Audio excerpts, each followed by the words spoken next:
कैसे पांडु के पुत्र अर्जुन और भीम अपनी सेना को विजय की ओर ले जाएंगे।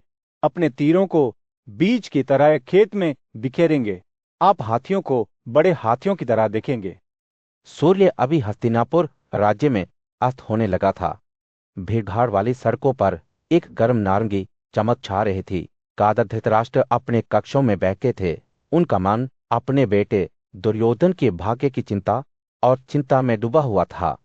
उन्होंने अपने बुद्धिमान सलाहकार संजय की ओर रुख किया और उनसे कहा कि उन्होंने हाल ही में पांडवों के शिविर की अपनी यात्रा पर क्या देखा था। संजय ने अपना गला साफ किया और बोलने लगा, महामहिम, मैं आपको बताना चाहता हूं कि जब मैं पांडवों के शिविर में पहुंचा तो मैंने कृष्ण और अर्जुन को बहुत खुशी की स्थिति में पाया। वे एक सुनहरे मंच पर एक साथ बैठे थे, फूलों और मालाओं से अलंकृत थे। उनके शरीर एक अलौकिक आभा फैला रहे थे। उनकी आंखें सितारों की तरह चमक रही थीं। जब वे नाजुक कपों से बसिया शराब पी रहे थे, जैसे ही संजय ने बात की, उन्होंने उस दृश्य का विस्तार से वर्णन किया जिसमें अर्जुन की गोद में कृष्ण के पैर रखे हुए थे, जबकि अर्जुन के पैर कृष्ण और सत्यभामा की गोद में पड़े हुए थे। यह ऐसा था जैसे मैं देवताओं के क्षेत्र में प्रवेश कर चुका हूं। संजय ने कहा। उनकी आवाज भय से भरी हुई थी, लेकिन जैसे जैसे वह बोलता रहा, संजय का स्वर बदल गया और उसके शब्दों में पहले से ही घबराने की भावना आ गई। महामहिम, जब पाथ ने मेरे बैठने के लिए एक सुनहरे पैर की स्तूर की ओर इशारा किया तो मैंने देखा कि कृष्ण के पैर शुभ निशानों से सजे हुए थे। एड़ी से पैर तक चलने वाली दो अनुदैर्ध्य रेखाएं, जैसे कि साला के पेड़ों की चड्डी। ये ऐसा था जैसे वे खुद इंद्र और विष्णु थे, जो अपनी पूरी महिमा में एक साथ बैठे थे। जैसे ही संजय ने पांडवों के साथ अपनी मुलाकात का वर्णन किया, धृतराष्ट्र की आंखें भय से चौड़ी हो गई। जब कृष्ण मधुर और हृदय विदारक दोनों तरह के शब्द बोल रहे थे तो वे ध्यान से सुन रहे थे। समय के साथ जमा हुआ वेरना अभी तक मैंने चुकार नहीं दिया है, कृष्ण ने कहा। उनकी आवाज भावनाओं से कांप रही थी। आपने सव्यसाची के साथ शत्रुता को उकसाया है, जो अजय गांडीव धनुष चलाता है और मुझे अपने सहायक के रूप में देता है। जैसे ही संजय ने बोला समाप्त किया, धृतराष्ट्र का चेहरा गिर गया और वह जानता था कि उसके पुत्र दुर्योधन के भाग्य पर मोहर लग गई है। अर्जुन ने भी कृष्ण के शब्दों को प्रतिध्वनित करते हुए कहा, पाथ को युद्ध में कौन चुनौती दे सकता है जब तक कि उनका जीवन काल पूरा न हो जाए।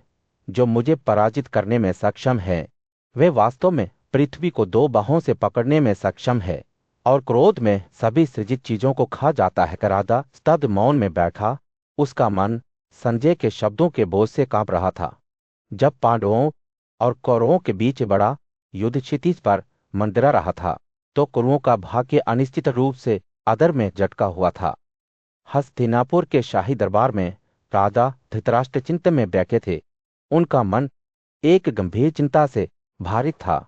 उनके भरोसेमंद सलाहकार संजय ने अभी अभी कुरु और पांडवों के बीच होने वाले युद्ध का स्पष्ट आकलन किया था।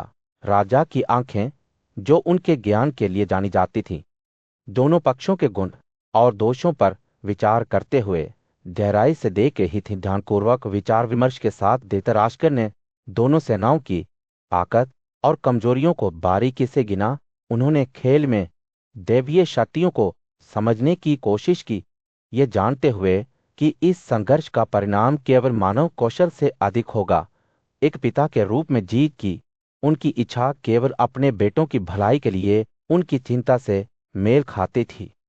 अंत में बहुत विचार विमर्श के बाद धृतराष्ट्र ने अपने भाई दुर्योधन को अपनी बेचैनी में शामिल होने के लिए बुलाया।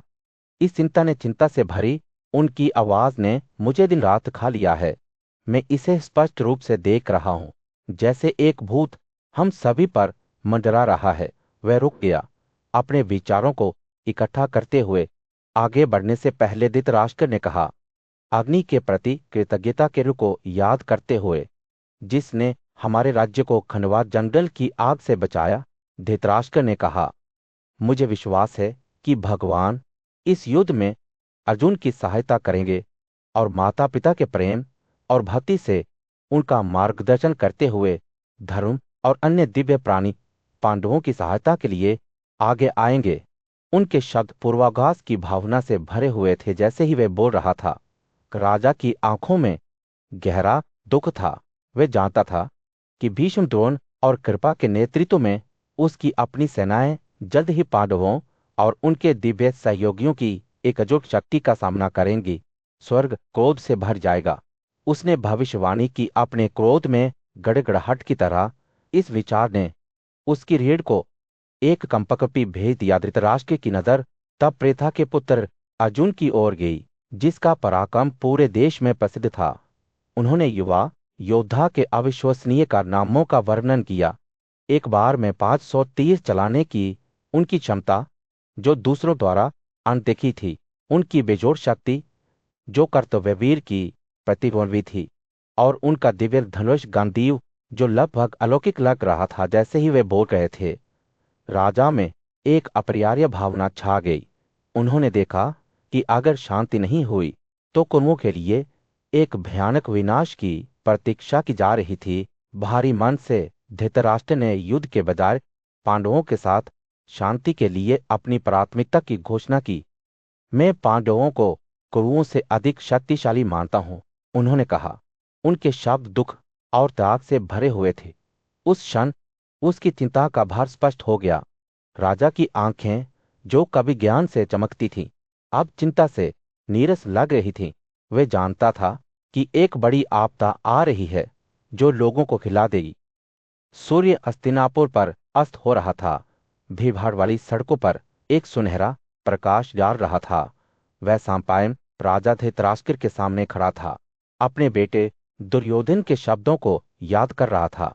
पांडवों के प्रति अपनी ईर्ष्या के बारे में बात करते हुए युवा राजकुमार का चेहरा जुनून से जल रहा था। पिता, आप उन्हें अजय समझते हैं क्योंकि उनके पक्ष में देवता है, दुर्योधन ने गुस्से से कांपते हुए कहा।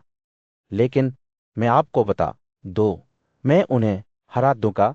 देवताओं ने अपनी दिव्यता की इच्छा या लोभ से नहीं, बल्कि सांसारिक लगावों को त्याग कर प्राप्त की। वे व्यक्तिगत लाभ के लिए या अपनी इच्छाओं को पूरा करने के लिए काम नहीं करते हैं। वह संपन्न रुक गया और दुर्योधन के शब्दों का भार अपने ऊपर आने दिया।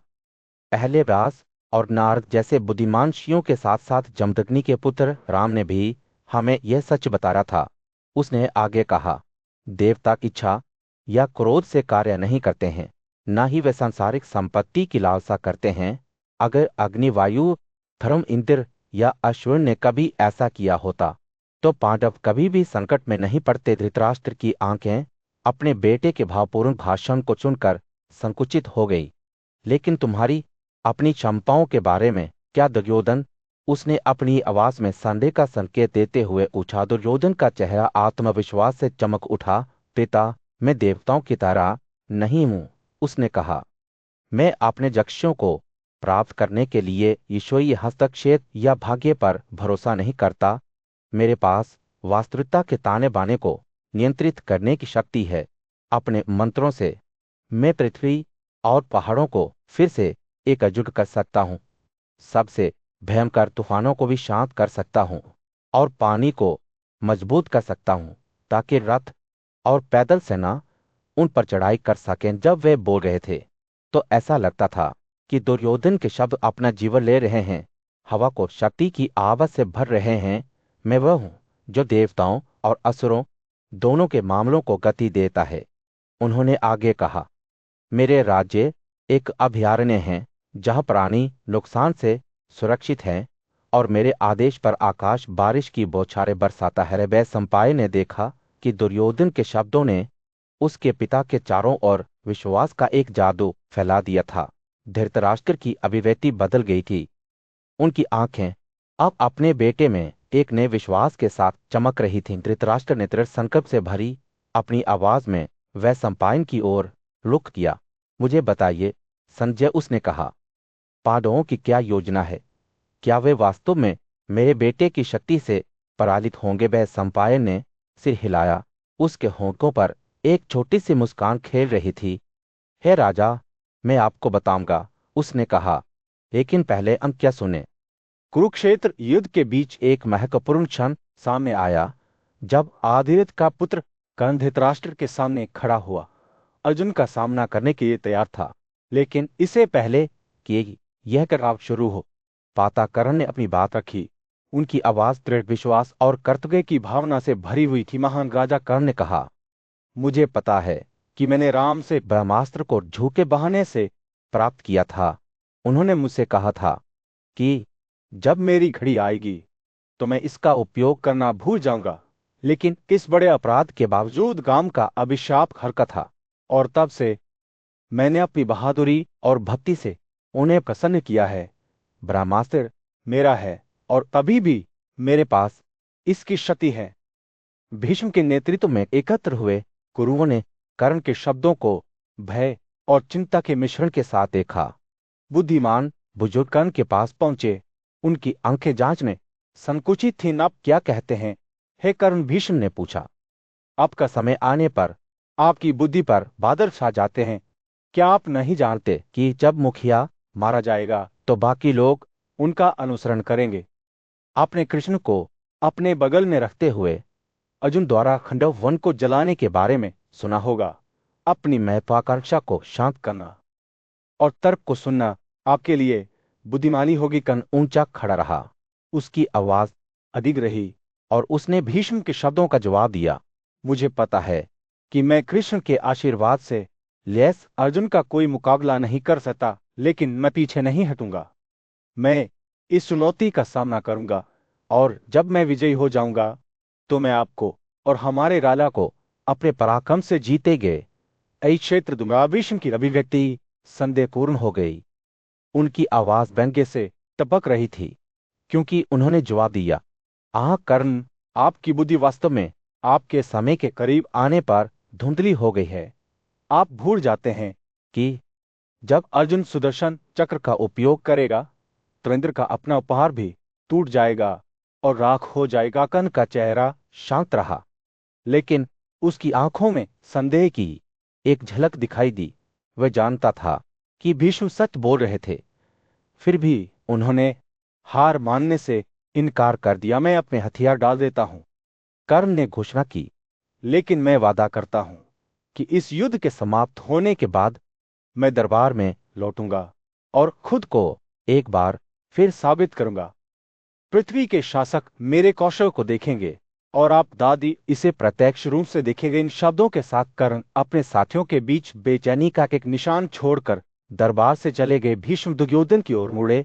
उनके चेहरे पर एक कुटिल मुस्कान फैल गया। सुता का बेटा अपनी बात में कितना सच है, उसने मुस्कुराते हुए कहा। उसने हजारों और दसियों हजारों को मारने का वादा किया है, लेकिन क्या वह उस वादे को पूरा कर पाएगा? हम जल्द ही देखेंगे। जैसा कि भीष्म ने कहा। दुर्योधन के सामने एकत्रित सभा पर सुनहरा प्रकाश डालते हुए सूर्य राज्य पर अस्त हो रहा था। राजकुमार के शब्द आत्मविश्वास से टपक रहे थे। जब वह अपने पोते धृतराष्ट्र को संबोधित कर रहा था, दुर्योधन ने कहा, प्रीता के पुत्र हमसे अलग नहीं हैं। वे हमारे जैसे नश्वर शरीर से पैदा हुए हैं। आपको क्या लगता है कि वे विजयी होंगे? हम शक्ति, कौशल और शास्त्रों के ज्ञान में बराबर हैं। हमारे योद्धा अपने धनुष के साथ देवताओं की तरह तेज हैं। हम पांडवों के इन 5 पुत्रों से जो दुर्योधन के शब्द श्रेष्ठता की भावना से भरे हुए थे, उनकी आवाज प्रत्येक कथन के साथ बढ़ती जा रही थी। उन्हें विश्वास था कि वे और उनके सहयोगी पांडवों पर विजय प्राप्त करेंगे। कल मेरे भाई दुशासन और मैं उन्हें युद्ध में पराजित कर दूंगा, उन्होंने घमंड से कहा।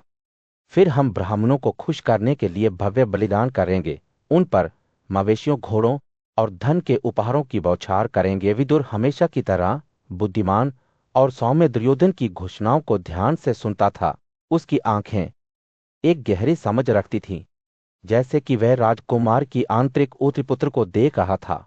विदुर ने शुरू किया, आत्म संयम सफलता की कुंजी है। उसकी आवाज शांत और मापी हुई है। एक ब्राह्मण के लिए यह न केवल एक गुण है, बल्कि एक कर्तव्य है।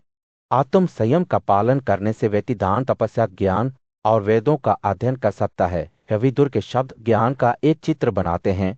जो आदर्श जीवन का चित्र बनाते हैं। आत्म संयम ऊर्जा को बढ़ाता है और एक सबसे पवित्र गुण है, उन्होंने कहा। यह हमें पाप से मुक्त करता है और हमारी जीवन शक्ति को बढ़ाता है। आत्म संयम को गले लगाने से कोई भी महिमा को प्राप्त कर सकता है। उनकी आवाज ने श्रद्धा का एक नोट लिया जब उन्होंने पवित्र व्रत के बारे में बात की। जैसे ही विदुर बोल रहे थे, उनके शब्द उनके आसपास इकट्ठे हुए लोगों के दिमाग में जड़ें जमा रहे थे। वे ध्यान से सुन रहे थे। उनके चेहरे जिज्ञासा और भय के मिश्रण को दर्शाते थे, क्योंकि उस पल में उन्होंने आत्म संयम की सच्चाई देखी। यह केवल एक गुण नहीं था, बल्कि ज्ञान का मार्ग था। विदुर ने अपनी आवाज को नदी की तरह बहाते हुए जारी रखा। जो व्यक्ति आत्म संयम का अभ्यास करता है, वह क्षमा, मन की दृढ़ता और चोट से संयम से चयनित होता है। वह सभी चीजों को समान रूप से मानता है, सच बोलता है और अपने तरीकों में सरल है। उसकी इंद्रियां नियंत्रण में है और वे धैर्यवान, सौम्य और विनम्र है। जैसे जैसे राजकुमार के शब्द पृष्ठभूमि में लुप्त होते गए, विदुर का संदेश केंद्र में आ गया। ये आत्म संयम का जीवन जिन्हें शांति और संतुष्टि लाने वाले गुणों को विकसित करने का आह्वान था। जो आत्म संयम का अभ्यास करता है, वह अहंकार, घमंड, क्रोध, नींद, घमंड और दुख को त्याग देता है। विदुर ने घोषणा की। जैसे जैसे सभा तितर बितर होती गई, विदुर के शब्द अटकने लगे। एक दूर के देश में एक पक्षी ने पक्षियों को पकड़ने के लिए अपना जाल जमीन पर लगा दिया था।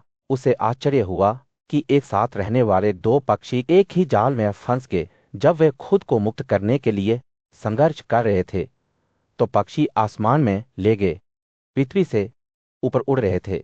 उनके भागने से बेपरवाह पक्षी अपने शिकार को फिर से हासिल करने की उम्मीद में उनका लगातार पीछा कर रहा था। जैसे ही वे पक्षियों का पीछा कर रहा था, आज के आश्रम में रहने वाला एक बुद्धिमान तपस्वी उत्सुकता से देख रहा था। अपनी सुबह की प्रार्थना समाप्त करने के बाद तपस्वी ने पक्षी का दृढ़ संकल्प देखा और उसे जीवन की क्षणभंगुरता की याद दिला दी। वे पक्षी के पास गया और उसे कोमल स्वर में बात की। हे पक्षी, यह अजीब है कि आप जो पृथ्वी पर चलते हैं, हवा में रहने वाले प्राणियों का पीछा करते हैं, लेकिन मैं देखता हूं कि आप इच्छा से प्रेरित हैं। पक्षियों पर टकटकी लगाए हुए पक्षी ने जवाब दिया, ये दोनों मेरे जाल को अपने साथ ले गए हैं, लेकिन जब वे झबेंगे तो वे मेरे जाल में फंस जाएंगे। तपस्वी ने पक्षी की बातों को सुना और सोच समझकर से हिलाया। विदुर ने कहानी जारी रखते हुए कहा, जैसे वे पक्षी अपनी मूर्खता का शिकार हुए, वैसे ही रिश्तेदार भी जो धन पर झगड़ा करते हैं, वे अपने दुश्मनों के लिए आसान निशाना बन जाते हैं। जैसे कि जाल ने पकड़े गए पक्षी वह रुक गया, अतीत के सबब पर विचार करते हुए। जैसे ही वह बोल रहा था, विदुर के विचार गंतमदन नामक पहाड़ की ओर मुड़ गए, जहां कभी शिकारियों और ब्राह्मणों का एक समूह एक साथ घूमता था। यह पहाड़ रहस्यवादी प्राणियों के लिए एक आश्रय स्थल था और इसकी ढलानें पेड़ों और औषधीय जड़ी बूटियों से सजी हुई थी, जो सूरज की रोशनी में पन्ना की तरह चमकती थी।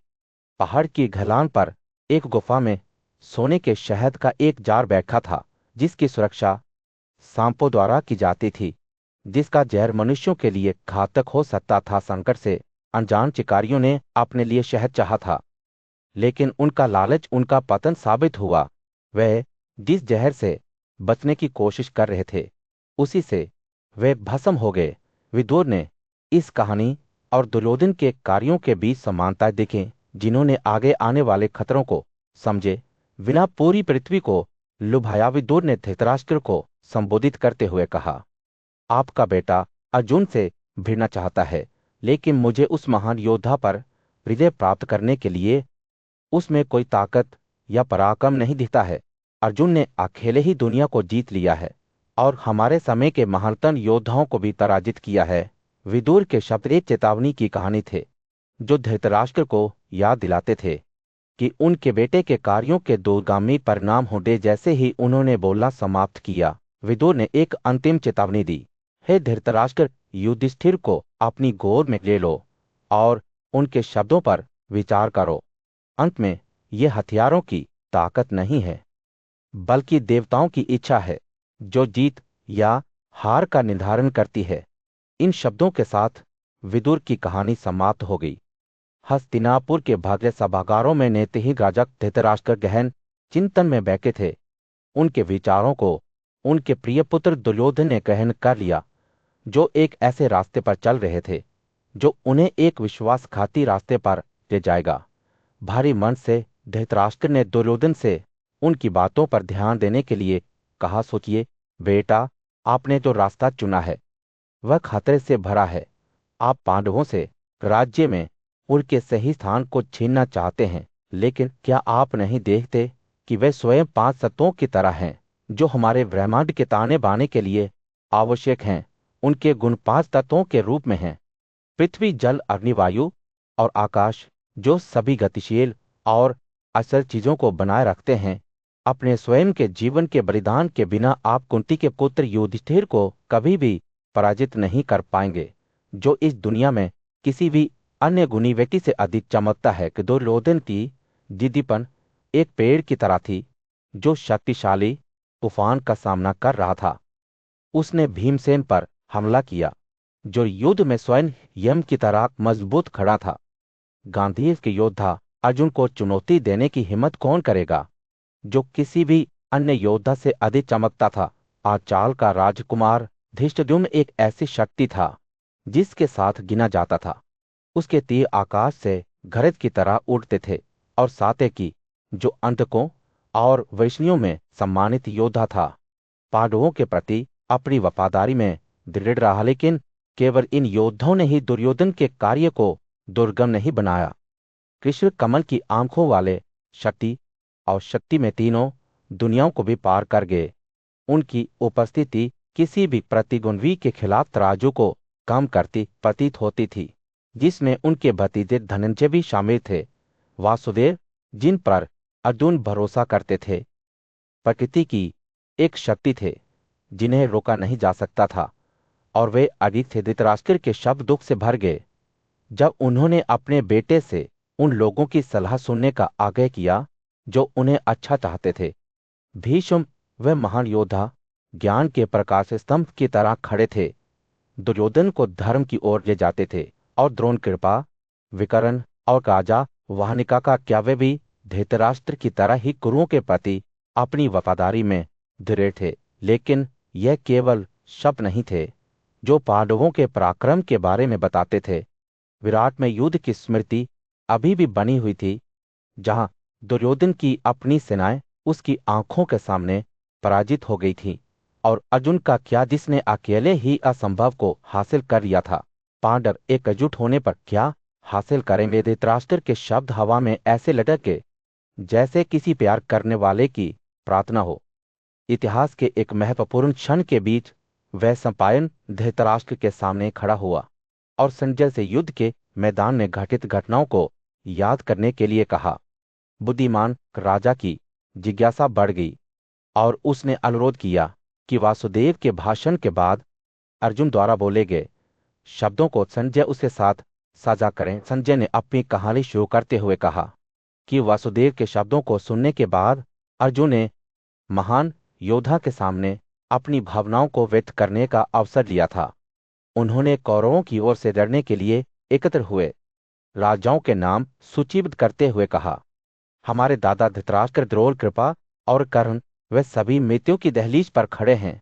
संजय, अर्जुन ने आगे कहा, धृतराष्ट्र के पुत्र ने उन्हें एक महान बलिदान के लिए एक साथ लाया है, जो पांडव अग्नि के लिए एक त्याग होगा। अर्जुन ने संजय को निर्देश दिया कि वे प्रत्येक राजा के कल्याण के बारे में पूछताछ करे और उनके स्टेशनों का उचित सम्मान करे। उन्होंने उसे सुलोधन को एक संदेश देने के लिए भी कहा। उसे बताएं कि मैंने ये शब्द कहे हैं और उसे अपने सलाहकारों के साथ ध्यान से सुनना चाहिए। बुद्धिमान योद्धा का स्वर गंभीर और चेतावनी देने वाला था। इस प्रस्तावना के साथ अर्जुन ने सीधे संजय से बात की। उस क्षण की तीव्रता से लाल लाल उसकी आंखें वासुदेव पर बंद हो गई। जब वह बोलने लगा, आपने पहले ही वासुदेव के नापे हुए शब्द सुन लिए हैं। उसने कहा, आप इकट्ठा हुए राजाओं को बताएं कि ये भी मेरे शब्द हैं। वह रुका, उसकी आवाज में आत्कालिकता की भावना आ गई। उन्हें बताएं कि अगर वे राज्य पर अपना दावा नहीं छोड़ते हैं और इसे युधिष्ठिर को वापस नहीं करते हैं तो मैं उन पर अपने तीर छोड़ दूंगा। घुड़सवार, पैदल सेना और हाथियों के साथ उन्हें दिवंगत आत्माओं के अशुभ क्षेत्रों में भेजा जाएगा। जैसे ही संजय ने अर्जुन के शब्दों को सुनना समाप्त किया, वे धृतराष्ट्र के सामने गहराई से झुक गया। उसकी आंखें स्थिति की गंभीरता के प्रति श्रद्धा की भावना से भरी हुई थीं। मैं धनंजय और हरि से जल्दी आ गया हूं, उसने कहा। उसकी आवाज थोड़ी कांप रही थी। हे राजा, मैं आपके लिए ये भारी शब्द लाता हूं ताकि आप अर्जुन के सरकत की गहराई को समझ सकें। इन अंतिम शब्दों के साथ संजय की कहानी समाप्त हो गई, जिससे धृतराष्ट्र को स्थिति की गंभीरता और उसके बेटों के भाग्य पर विचार करने के लिए छोड़ दिया गया। राजाओं की महान सभा में दुर्योधन की लापरवाह बातें थम गई थी। धृतराष्ट्र के पुत्र ने संजय की सलाह के प्रति बहुत कम सम्मान दिखाया था और अन्य राजा चुप रहे थे। उनकी आंखें सम्मान में झुक गई थी। जैसे ही कि इकट्ठे हुए सम्राट सेवानिवृत्त होने के लिए उठे, हवा तनाव से भरी हुई थी, लेकिन एक राजा पीछे रह गया। धृतराष्ट्र, जो हमेशा स्नेह से अपने बेटे के नेतृत्व का पालन करता था, वह जाने वाले राजाओं के लिए अच्छी कामना करता था। उसका दिल भविष्य की चिंता से भारी था। गुप्त रूप से वह संजय की ओर मुड़ा और उसे अपने स्वयं के दल और अपने कट्टर दुश्मनों पांडवों दोनों के आंतरिक कार्यों को प्रकट करने के लिए कहा। वर्गन के शिवपुत्र संजय ने धृतराष्ट्र की ओर एक संवेदनशील दृष्टि से देखा। वह उनके शब्दों का भार और एकांत में सच बोलने के संभावित परिणामों को समझ गया। हे राजा, मैं आपसे गुप्त रूप से बात नहीं करूंगा, उसने धीरे से कहा। अगर मैं ऐसा करता हूं तो आपको मेरे प्रति दुर्भावनाएं हो सकती हैं। धृतराष्ट्र का चेहरा गिर गया, लेकिन संजय ने उसे आश्वस्त किया कि हवा को साफ करने का एक तरीका है। अपने पिता व्यास और अपनी रानी गांधारी को इस परिषद में लाओ, उसने सुझाव दिया। वे मेरे इरादों को समझेंगे और मेरे बारे में आपके किसी भी संदेह को दूर कर देंगे। धृतराष्ट्र ने सिर हिलाया और उनके भरोसेमंद सलाहकार विदुर ने बुद्धिमान छी और उनकी रानी की शुरुआत की। गांधारी अपनी तीक्ष्ण दृष्टि के साथ व्यास के साथ दरबार में घुसी, जिनकी आंखें रात के आकाश में तारों की तरह चमक रही थी। संजय के बेटे ने उनके ज्ञान और गहरी धारणा के बारे में बात की थी और अब वे धृतराष्ट्र को सत्य की ओर ले जाने के लिए तैयार बैठे थे। राजा ने उन्हें आशा और घबराहट के मिश्रण के साथ देखा। व्यास ने पहले बात की। उसकी आवाज प्राचीन ज्ञान से टपक रही थी। कहो, हे संजय जिज्ञासु, धृतराष्ट्र को वह सब कुछ बता दो जो वे वासुदेव और अर्जुन के बारे में जानना चाहता है। संजय ने सिर हिलाया और उस क्षण सभी की नजरें उस पर थीं। जब वे पांडवों के आंतरिक ध्येय के रहस्यों को उजागर करने लगा, तब संजय के शब्द एक नदी की तरह बहने लगे। वे दोनों पक्षों की योजनाओं और रणनीतियों के बारे में बात कर रहा था, दोनों पक्षों की ताकत और कमजोरियों को प्रकट कर रहा था। धृतराष्ट्र ध्यान से सुन रहा था। उसका चेहरा चिंता और जिज्ञासा का मुखौटा था। और जब संजय ने बोलना समाप्त किया तो अदालत एक बार फिर चुप हो गई। उसके शब्दों का भार हवा में लटक रहा था, जैसे कि भाग्य के लिए एक चुनौती। उस समय ऐसा लग रहा था मानो इतिहास की दिशा ही उनकी आंखों के सामने फिर से लिखी जा रही है। राजा शी और रानी धृतराष्ट्र के चारों ओर इकट्ठा हो गए थे, उन्हें ज्ञान और सत्य की ओर प्रेरित कर रहे थे।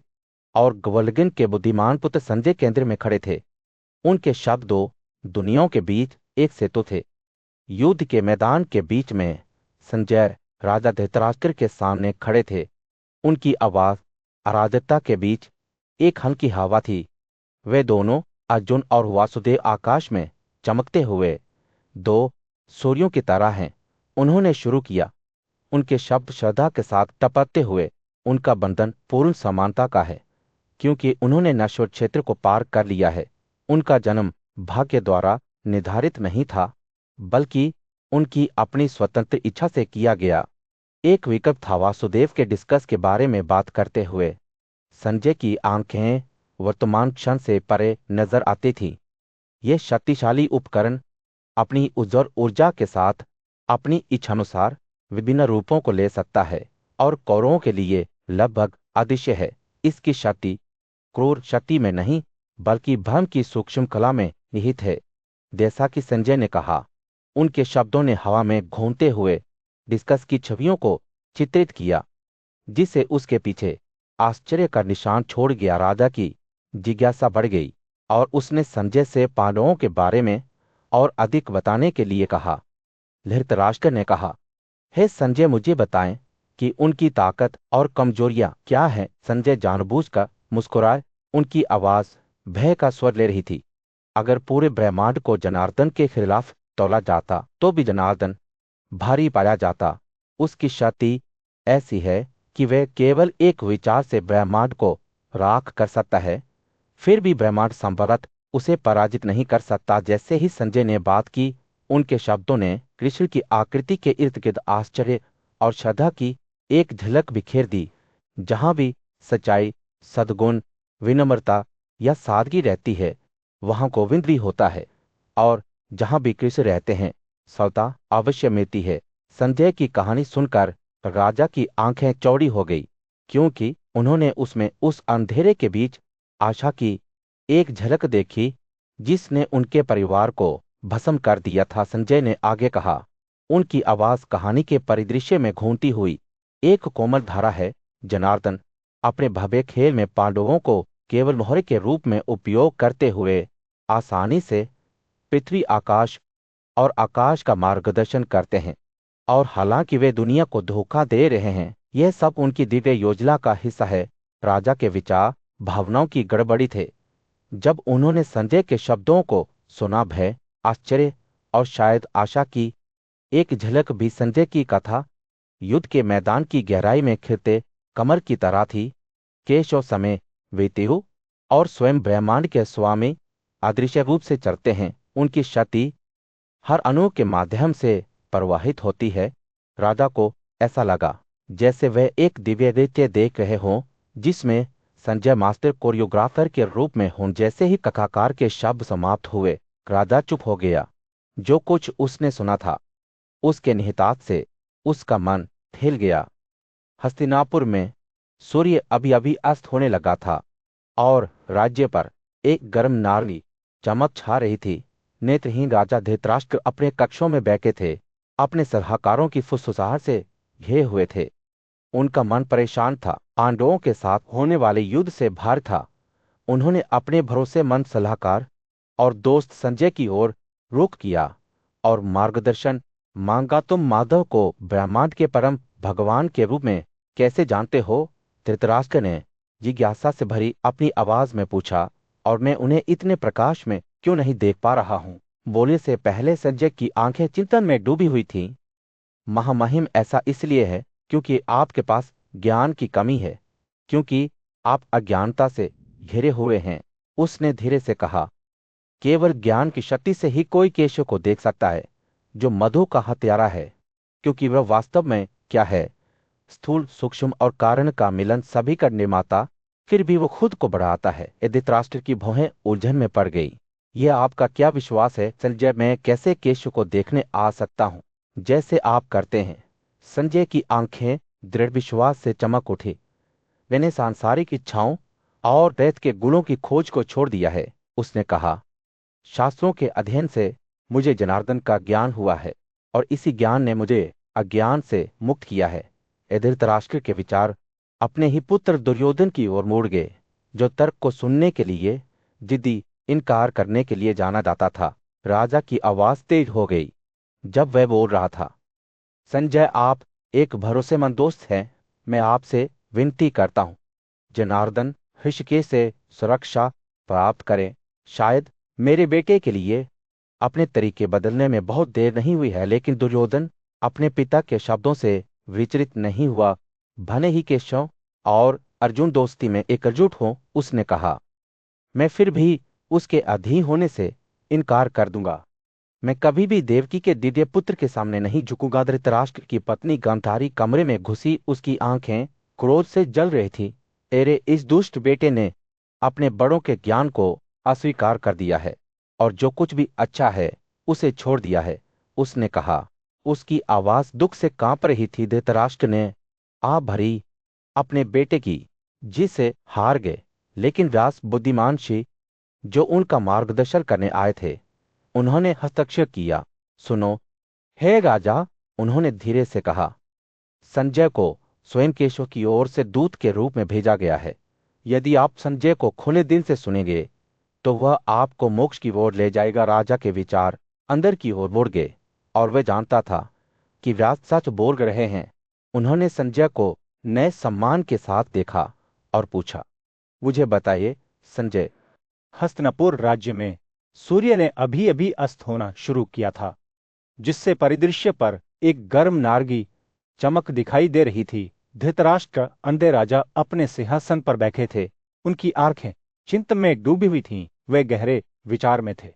उनका मन एक व्यक्तिगुण और पूज्य भगवान कृष्ण द्वारा भस्म हो गया था। धृतराष्ट्र ने अपने सारथी और सलाहकार को पुकारा, मैं आपसे विनती करता हूं, मुझे कमल की आंखों वाले कृष्ण के बारे में और अधिक बताएं। मैं उनके अस्तित्व की गहराई को समझने के लिए, उनके दिव्य स्वभाव के सार को समझने के लिए उत्सुक हूं।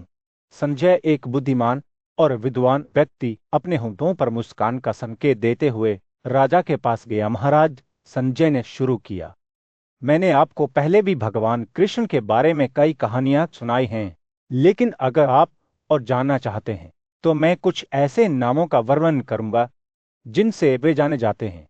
उनमें ऐसे रहस्य हैं जो उनकी दिव्यता की सीमा को प्रकट करते हैं। धृतराष्ट्र आगे झुक गए। उनके कान हर शब्द में पीने के लिए उत्सुक थे। केशव, संजय ने आगे कहा, एक ऐसा नाम है जो वर्णन की अवहेलना करता है, क्योंकि यह एक अथाह महानता की बात करता है जो शब्दों से परे है।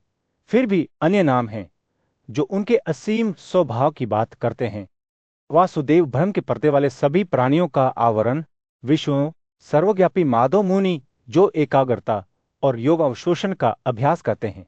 जैसे ही संजय बोल रहे थे, धृतराष्ट्र की आंखें एक नई समझ के साथ चमकने लगी। जैसे ही उनके सारथी ने और नामों का खुलासा किया, वे ध्यान से सुन रहे थे। मधुसूदन, असुर मधु का हत्यारा कृष्ण, जो अस्तित्व और शाश्वत शांति की अवधारणाओं को एकजुट करता है। पुंडरीकाक्ष, अविनाशी, जिसका निवास उच्च और शाश्वत है। संजय के शब्दों ने धृतराष्ट्र के चारों ओर आश्चर्य का एक चित्र बनाया। भगवान कृष्ण को एक बहुआयामी प्राणी के रूप में चित्रित किया जो विरोधाभासों से भरा था। वह मधु का हत्यारा था, फिर भी ज्ञान की 24 वस्तुओं का सार भी था।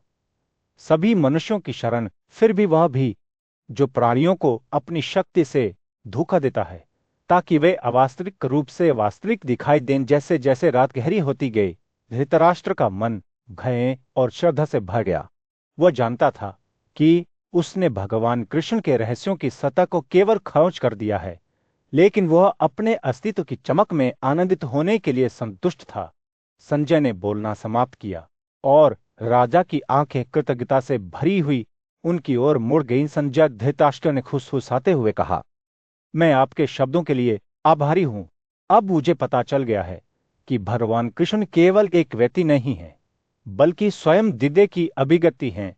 वे हमारे पास आएंगे जैसे वे करते हैं। हस्तिनापुर के ऊपर सूर्य डूब गया था और महल में एक गर्म नारंगी चमक छा गई थी। धृतराष्ट्र अंधे राजा अपने सिंहासन पर बैठे सोच में खो गए थे।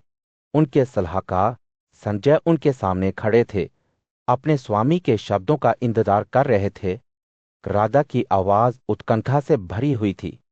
जब वे यादवों के पूज्य नेता वासुदेव के बारे में बात कर रहे थे, संजय धृतराष्ट्र ने अपनी आंखें बंद करके ऐसा कहना शुरू किया मानो वह अपने मन में प्रकट होने वाले दर्शन को देख रहा हो। मुझे उन धन्य लोगों से ईर्ष्या होती है जो उनके सामने वासुदेव को देखेंगे। उनका शरीर एक चमकते सूरज की तरह चमकता है, जो उसे छूता है उसे रोशन करता है। मैं उन्हें ज्ञान और दयालुता के शब्द बोलते हुए सुनने के लिए तरसता हूं, जिन्हें हमारे लोग भरत आदर से सुनते हैं। जैसे ही वे बोल रहे थे, धृतराष्ट्र की कल्पना ने उन्हें एक ऐसे दृश्य तक पहुंचाया जहां वासुदेव अपने दुश्मनों के सामने खड़े थे। उनकी आवाज हवा में बह रही थी। उनके शब्द त्रुटिहीन होंगे, जो समृद्धि चाहते हैं उन्हें स्वीकार्य होंगे, फिर भी मृत्यु के लिए अभिशप्त लोगों को अस्वीकार्य होंगे। राजा ने भय से भरी अपनी आवाज जारी रखी। धृतराष्ट्र ने वासुदेव को यादों के दृढ़ नेता के रूप में चित्रित किया, जो बहादुरी और शक्ति में बेजोड़ नायक थे। वे अपने लोगों के बीच बैर थे, जो उनके दुश्मनों से डरते थे, और जो उन्हें जानते थे वे उनका सम्मान करते थे। राजा का मन युद्ध के मैदान में भटकता था, जहां वासुदेव उन सभी को पराजित कर देते थे जो उनका विरोध करने की हिम्मत करते थे। जैसे ही वह बोल रहा था, संजय ध्यान से सुन रहा था। वासुदेव के प्रति धृतराष्ट्र की भक्ति की गहराई से अवगत था। वह केवल एक नेता नहीं था, वह एक सम्मानित व्यक्ति, एक ऋषि और एक योद्धा था। वासुदेव के लिए राजा की प्रशंसा की कोई सीमा नहीं थी, क्योंकि उसने उसे प्राणियों का विनाशक और ब्रह्मांड की शरण के रूप में वर्णित किया था। धृतराष्ट्र के शब्दों ने वासुदेव की महानता का एक जीवन चित्र चित्रित किया, और संध्या खुद को श्रद्धा की भावना महसूस करने से रोक नहीं पाए। जब उनके गुरु ने वासुदेव के कई नामों के बारे में बात करना जारी रखा, अरिष्ट, सुंदर, पंखों वाला पक्षी, सभी चीजों का निर्माता और विनाशक, प्राचीन, बिना शुरुआत, मध्य या अंत के, जैसे ही राजा ने बोलना समाप्त किया, संजय ने सम्मान में अपना सिर झुकाया, ये जानते हुए कि उसने अपने गुरु की ओर से भक्ति का एक दुर्लभ प्रदर्शन देखा है। धृतराष्ट्र के शब्द न केवल वासुदेव के बारे में बताते हैं, बल्कि पूज्य नेता के साथ संबंध के लिए उनकी अपनी लालसा के बारे में भी बताते हैं। इस क्षण में अंधे राजा का दिल वासुदेव के प्रति श्रद्धा और प्रशंसा की गहरी भावना से भर गया, जिसने उनमें ऐसा भय पैदा किया। जैसे जैसे उनके बीच खामोशी बढ़ती गई, संजय अपने धनुष से उठ खड़ा हुआ, ये जानते हुए कि उसे अपने गुरु के शब्दों को वासुदेव तक ले जाने का काम सौंपा गया है।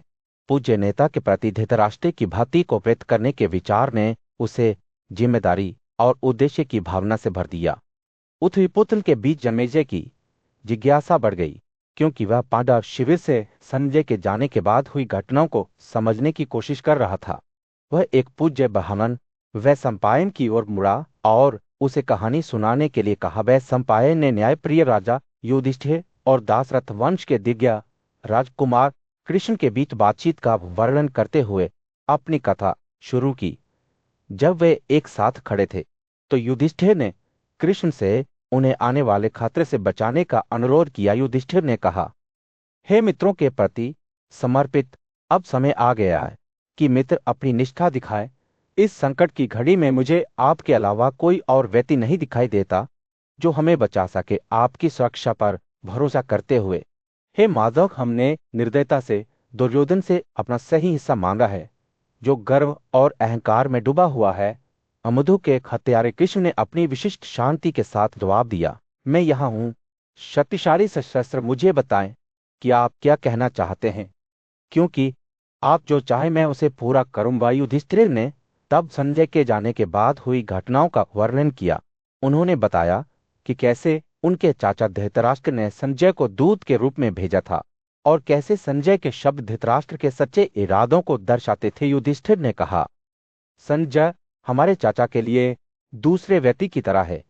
उसने निष्ठा और कर्तव्य के कारण बात की, लेकिन अफसोस, हमारे चाचा अपने बेटे दुर्योधन के लिए अपने प्यार और दुष्ट लोगों की सलाह से अंधे हो गए हैं। वह अपनी प्रतिज्ञा का सम्मान करने और हमारे राज्य को वापस करने से इनकार कर देता है। जैसे ही युधिष्ठिर ने अपना दिल बरसाया, कृष्ण ने ध्यान से सुना। उनकी आंखें करुणा से भर गई। राजा के शब्दों ने उनके संघर्षों, समृद्धि के लिए उनकी लालसा और शांति से रहने की उनकी इच्छा का एक जीवन चित्र चित्रित किया। युधिष्ठिर ने जिन 5 गांवों का अनुरोध किया था, अविष्ठल, विरकथल, मकंडी, वारणावत और किसी भी अन्य शहर के बारे में बात करते हुए कृष्ण ने सहानुभूतिपूर्वक सिर हिलाया। उन्होंने इन गांवों को जीतने या हावी होने के बजाय अपने रिश्तेदारों के साथ सद्भाव में रहने के लिए कहा था। हालांकि दुर्योधन ने अपने जन्मसिद्ध अधिकार के रूप में दुनिया के प्रभुत्व के बारे में इस विनम्र अनुरोध को भी अस्वीकार कर दिया। युधिष्ठिर के शब्द दुख से भरे हुए थे, क्योंकि उन्होंने गरीबी के परिणामों, सब गुण, शर्म और अंतत समृद्धि के नुकसान का वर्णन किया था। युधिष्ठिर ने कहा, एक व्यक्ति जो जन्म से ही गरीब है वो शायद व्यथित ना हो, लेकिन जो महान समृद्धि को जानता है और फिर उसे खो देता है वह पीड़ा में डूब जाता है। वह देवताओं, अपने आप को और यहाँ तक कि उन लोगों को भी दोषी ठहराता है जो जन्म से ही गरीब हैं। बुद्धिमान और न्यायप्रिय राजा युधिष्ठिर चिंतन में बैठे हुए थे। उनका हृदय अपने भाई के विश्वासघात के बोल से भारी था। पवित्र ने उनके पास आकर कहा, मैंने संजय के शब्द सुने हैं और अब मैंने आपके शब्द सुने हैं। आपका हृदय धर्म की ओर झुकता है जबकि उनका झुकाव शत्रुता की ओर है। पवित्र ने खुलासा किया कि वह दुर्योधन के इरादों के साथ साथ युधिष्ठिर के अपने इरादों के बारे में भी सब कुछ जानता था। जैसे ही पवित्र व्यक्ति बोल रहा था, उसके शब्द युधिष्ठिर को एक तेज तीर की तरह छेद रहे थे। एक दीर्घ जीवन ब्रह्मचर्य एक क्षत्रिय का कर्तव्य नहीं है। पवित्र व्यक्ति ने धीरे से कहा, वास्तव में चारों वर्गों के लोगों ने कहा है कि एक क्षत्रिय को कभी भी भिक्षा पर नहीं रहना चाहिए। युद्ध में जीत या मृत्यु हमेशा के लिए निर्माता द्वारा निर्धारित की गई है, यहाँ तक कि यह एक क्षत्रिय का कर्तव्य भी है। युधिष्ठिर की आंखें चौड़ी हो गई क्योंकि वह पवित्र व्यक्ति के शब्दों को सुन रहा था, क्योंकि वह जानता था कि उसके भाई और उनके सहयोगी उसे हराने की योजना बना रहे थे। पवित्र ने आगे कहा, क्षत्रिय में कायरता की प्रशंसा नहीं की जाती है। हे युधिष्ठिर, कायरता से निर्वाह संभव नहीं है। उसने युधिष्ठिर को भेदी आंखों से देखा और कहा, अपने पराक्रम का प्रदर्शन करो और पराजित करो। हे दुश्मनों को दंडित करने वाले अपने दुश्मनों। पवित्र व्यक्ति के शब्द युद्ध के आह्वान की तरह थे और युधिष्ठिर ने महसूस किया कि उसका दिल उसके भीतर हलचल कर रहा था। जैसे ही पवित्र व्यक्ति ने बात की, उसने खुलासा किया कि दुर्योधन कई राजाओं के साथ स्नेह और मित्रता के माध्यम से शक्तिशाली हो गया था। इसलिए हे राजा, पवित्र व्यक्ति ने कहा, आपके साथ अपनी सुलह करने की कोई उम्मीद नहीं है। उसने युधिष्ठिर को अपने और अपने भाइयों के खिलाफ दुर्योधन द्वारा कहे गए क्रूर शब्दों के बारे में बताया कि कैसे उसने राजाओं की सभा में अपनी हार का दावा किया था। उन दुर्भाग्यपूर्ण दिनों को याद करते हुए युधिष्ठिर का चेहरा काला पड़ गया। पवित्र ने आगे कहा, धृतराष्ट्र के पुत्र आपके साथ शांति नहीं करेंगे, न करुणा से, न कोमलता से और न ही धार्मिकता की भावना से। उन्होंने खुलासा किया कि दुर्योधन को कोई शर्म नहीं थी, भले ही पृथ्वी के सभी राजाओं द्वारा निंदा की गई हो। पवित्र व्यक्ति के शब्द युद्ध के लिए एक स्पष्ट आह्वान की तरह थे। उसे मार डालो, उसने कहा। इसलिए हे दुश्मनों के हत्यारे, और कम से कम संकोच ना करो।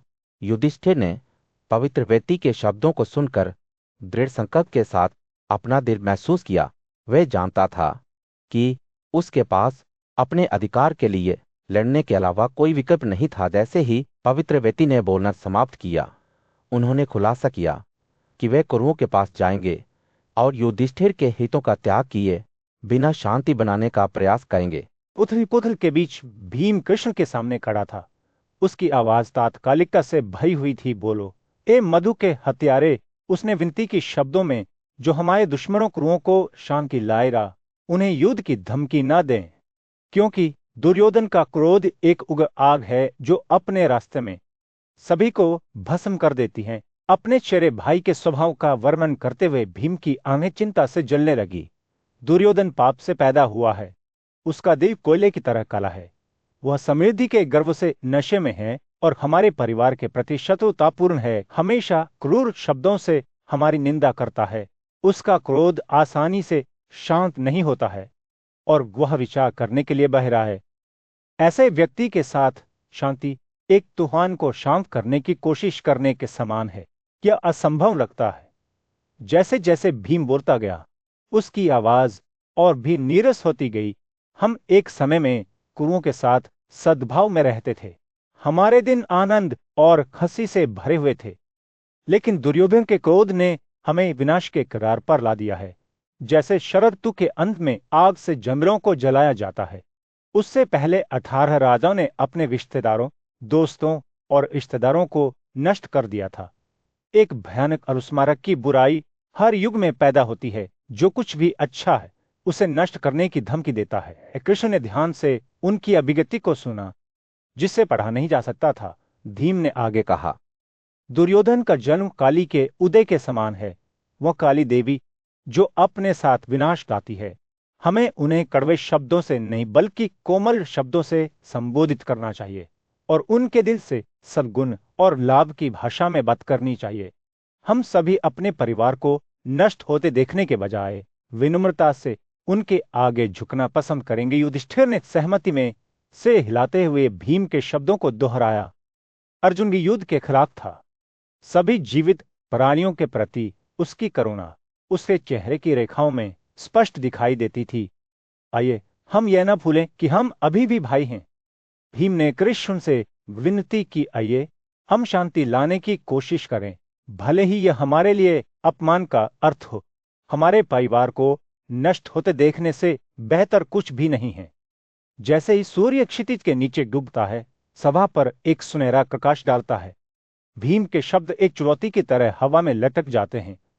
क्या कृष्ण दुर्योधन के क्रोध को शांत करने और उनके परिवार को विनाश से बचाने का कोई तरीका खोज लेंगे? केवल समय ही बताएगा। महान सभा के बीच में वैशंपायन के शब्द हवा में एक हुसुसाते हुए रहस्य की तरह लटके हुए थे। भीम पराक्रमी योद्धा एक अप्रत्याशित विनम्रता के साथ बोल रहा था, और उसके शब्द अभी भी उन सभी के दिमाग में गूंज रहे थे जो सुन रहे थे।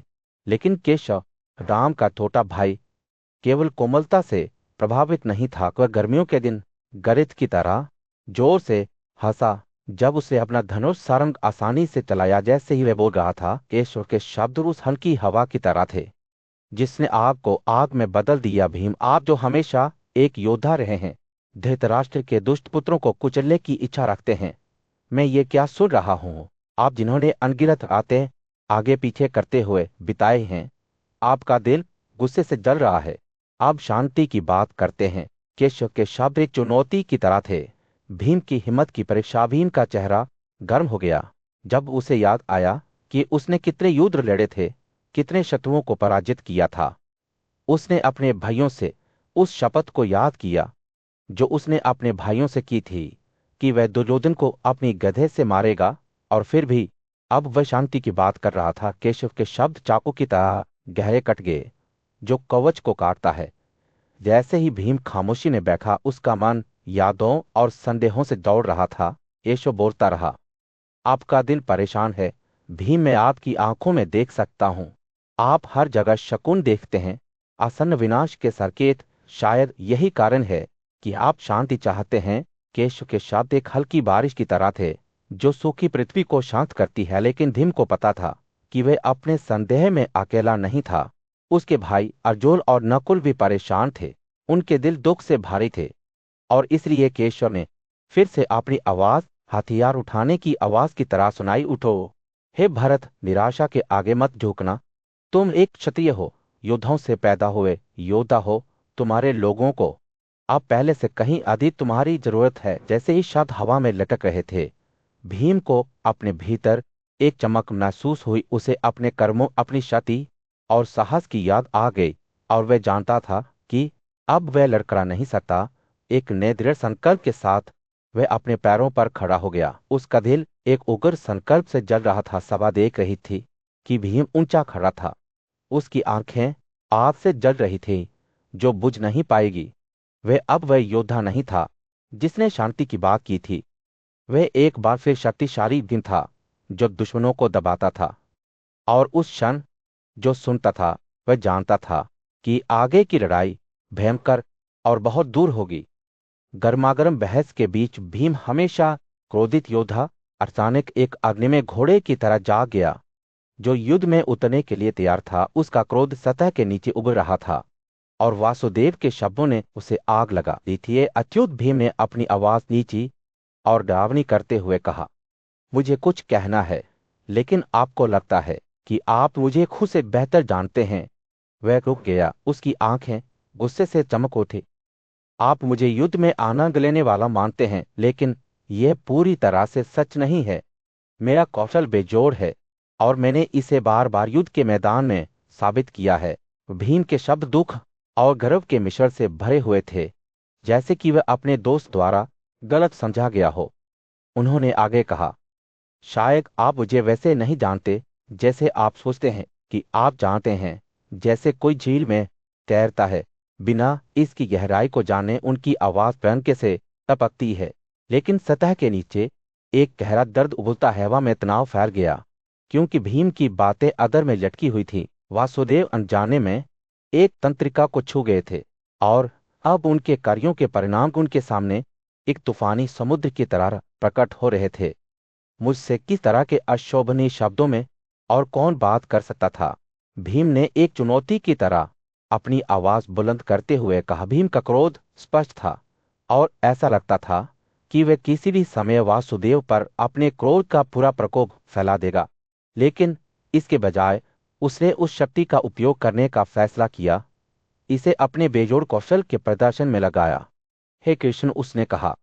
उसकी आवाज अब विस्मयकारी आत्मविश्वास से भरी हुई है। आकाश और पृथ्वी, अचल और अनंत अनगिनत प्राणियों की शरण है। अगर वे दो पहाड़ियों की तरह टकराते हैं, तो मैं अकेले ही उन्हें उनकी सारी गतिशील और अचल वस्तुओं के साथ अलग कर सकता हूं। जैसे ही भीम बोल रहा था, उसकी विशाल भुजाएं झुकी हुई थी, जैसे गदा प्रहार करने के लिए तैयार थी। उसके जोड़ उसकी त्वचा के नीचे लहराते दिख रहे थे, जो उसके भीतर मौजूद अविश्वसनीय शक्ति का प्रमाण था। एक बार जब वे उसमें प्रवेश कर जाते हैं, तो मुझे कोई ऐसा नहीं मिलता जो मेरी पकड़ से बच सके। उसने घोषणा की। उसकी आवाज दृढ़ विश्वास के साथ टपक रही थी। वह उम्मीद से भरी हुई थी, क्योंकि भीम अपनी अजयता की तस्वीर बनाते रहे। उन्होंने राजाओं को हराने और उन्हें अधीन करने की बात की, क्षत्रियों को अपने पैरों के नीचे चींटियों की तरह रौंदने की बात की। ये आपको पता नहीं है? हे अच्युत, उन्होंने कहा। उनकी आवाज अधिक तीव्र हो रही है। मेरे पराक्रम की वास्तविक सीमा, जो दोपहर के सूरज की भयंकर ऊर्जा की तरह है। जैसे ही भीम बोल रहे थे, वासुदेव भय और घबराहट के मिश्रण के साथ सुन रहे थे। उन्होंने अनजाने में एक तूफान खड़ा कर दिया था, और अब ऐसा लग रहा था जैसे पवित्र के शब्द गर्मियों के दिन हल्की हवा की तरह हवा में लटक रहे थे। पांडु का पुत्र भीम उसके सामने खड़ा था। उसकी आंखें पवित्र आकृति पर केंद्रित थी। पवित्र व्यक्ति बोलने लगा। उसकी आवाज नीची और शांत थी। भीम, बस स्नेह के कारण ही मैंने तुमसे बात की, जैसा कि मैंने किया था। उसके शब्द की ईमानदारी से टपकते हुए उन्होंने कहा, मैं आपके विचारों का आकलन करना चाहता था, ना कि आपको बदनाम करने के लिए या अपनी शिक्षा का प्रदर्शन करने के लिए। मैं आपकी उदारता, आपकी शक्ति और आपके द्वारा किए गए महान कार्यों को जानता हूं। मेरा इरादा आपकी आलोचना करना नहीं था। भीम की आंखें थोड़ी चौड़ी हो गई जब वह पवित्र व्यक्ति के शब्दों को सुन रहा था। वे ये जानते हुए कि उसके कार्य अच्छे इरादों से निर्देशित थे, उस पर एक राहत की भावना को महसूस कर रहा था। पवित्र ने आगे कहा, आप पांडवों के लिए जो लाभ लाते हैं, वह उससे 1000 गुना अधिक होगा जो आप सोचते हैं कि आप प्राप्त कर सकते हैं। आप और आपके रिश्तेदार बिल्कुल वैसे ही हैं जैसे उन्हें होना चाहिए। एक महान परिवार में पैदा हुई महान आत्माएं, जिनका पृथ्वी के सभी राजा सम्मान करते हैं। पवित्र के शब्द एक कोमल धारा की तरह थे, दो भीम के संदेह के खुरदरे पत्थरों पर सुचारू रूप से बहते थे। उन्होंने बताया कि कैसे विद्वान लोग भी अपने निर्णयों में धरती कर सकते हैं, और कैसे मानव कार्य अक्सर अनिश्चितता में डूबे रहते हैं।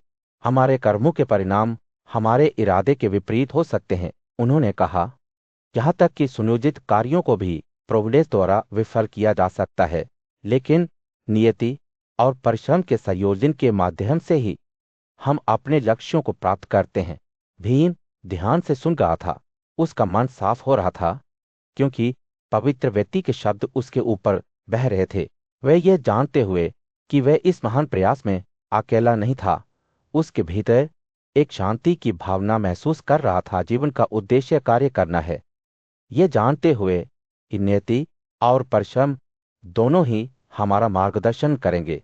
पवित्र ने कहा, जो कि समझ के साथ कार्य करता है, वह कभी भी विफलता से दुखी नहीं होता है या सफलता से प्रसन्न नहीं होता है। जैसे ही सूर्य अस्त होने लगा, दृश्य पर एक गर्म चमक डालते हुए पवित्र व्यक्ति के शब्द समाप्त हो गए। भीम को उनके प्रति कृतज्ञता की भावना महसूस हुई, ये जानते हुए कि उन्हें निर्देशित और आश्वस्त किया गया था। मैं